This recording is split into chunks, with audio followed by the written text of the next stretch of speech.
అన్న నమస్తే, ఏ పేరండి మీ పేరు? నా పేరు యాదయ్య. యాదయ్య. ఏం చేస్తుంటారు మీరు?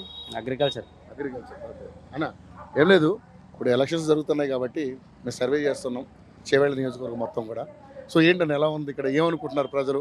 నువ్వు కూడా అందులో ఉన్న ఒక వాటర్ వే కాబట్టి నీ ఒపీనియన్ ఏంటి, అంటే ఎవరు గెలిచే అవకాశం ఉంది? ఇంకేముంటుంది అంతేనా?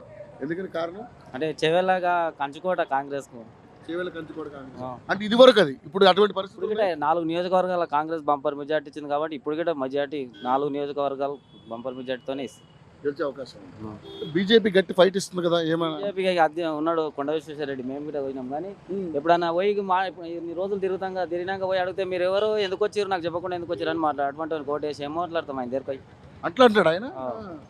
ఓ సర్పంచ్ పోయాడు, సర్పంచ్ పోతే నా అపార్ట్మెంట్ లేకుండా ఎందుకు వచ్చినావు అని అంటే ఆయన ఒక లీడరేనా? అట్లా అనకూడదు కదా మరి.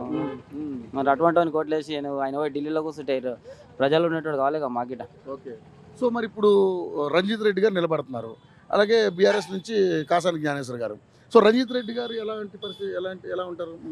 బాగానే ఉంటాడు, ఎందుకంటే ఆయన బీఆర్ఎస్ నుంచి వచ్చారు కదా. బీఆర్ఎస్ పార్టీలో ఉన్నా కానీ బాగానే ఉంటాడు వ్యక్తిగతంగా. మీరు వెళ్ళి కలిసి కలిసి టచ్లోకి మాట్లాడతాడు. కొండ విశ్వేశ్వరరెడ్డి గారి కంటే బెటర్ మీరు?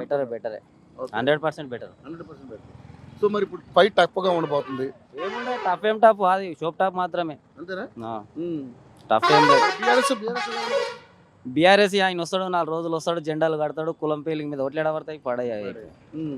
బీఆర్ఎస్ అంటే ముదిరాజులో వేస్తే గెలుస్తాడు అయిపోయి, అది ఏం పడాయి. ఓకే. సో మొత్తానికైతే రంజిత్ రెడ్డికి అవకాశం 17 స్థానాలు ఉన్నాయి కాబట్టి ఎన్ని గెలుచుకుంటుంది కాంగ్రెస్ పార్టీ? ఇంకే మేము 15 స్థానాలు చెప్పలేము, చేయాలి పార్లమెంట్ చెప్తాము. మామూలుగా రూలింగ్ పార్టీ ఉంది కాబట్టి మొత్తం రావాలని అనుకుంటున్నాం మేమైతే. రావులే కానీ ఎట్లా 14 స్థానాలు అయితే తప్పుకుంటాయి. రావులు కోరుకోవడం తప్పలేదు కదా. సో మొత్తానికి ఇక్కడ మెజార్టీ ఎంత అవుతుంది? కాంగ్రెస్కే వస్తుంది. ఎంత అవుతుంది మెజార్టీ? మా 4 నియోజకవర్గాలకు చెప్తున్నాం, 1,00,000 2 లక్షల మెజార్టీ ఇస్తుంది. 4 నియోజకవర్గాలు Chevella, Parigi, Vikarabad, Tandur. Okay, thank you అన్న, థ్యాంక్ యూ సో మచ్.